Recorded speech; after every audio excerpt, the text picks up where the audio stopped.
Today I'm going to show you how to make this vegan apple crisp. I will link the articles in both Dutch and English below where you can read more about this recipe and, for example, which apples are best to use. For this recipe you're going to need apples, of course, lemon, apple puree, cinnamon and rolled oats.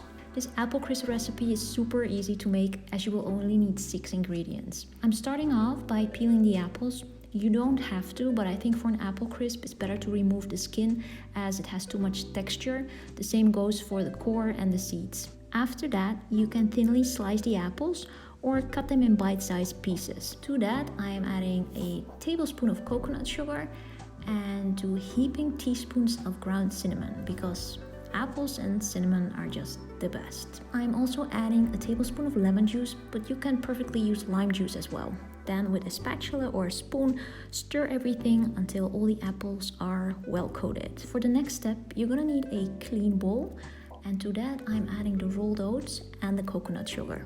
I'm also using applesauce in this recipe as it will replace a vegan butter option. I think the applesauce does almost exactly the same and is a much healthier option.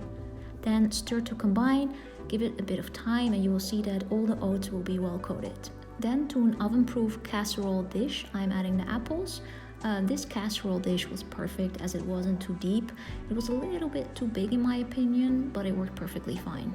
Then on top of that, I'm going to add the oats and I'm going to press them into the apples.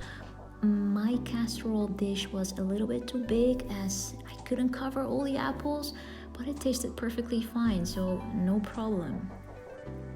And then all you have to do is pop this apple crisp into the oven for about 45 to 60 minutes until golden brown and crispy on top. This apple crisp is the perfect dessert for autumn. I have served it with some plain soy yogurt, with some vegan vanilla ice cream, but also just the apple crisp on its own, like I'm showing you here, is just delicious. It's the ultimate balance between the tartness and the sweetness and the crispiness, and I hope you give it a try. Let me know in the comment section if you will. Thank you so much for watching. Stay well, and until the next upload. Bye!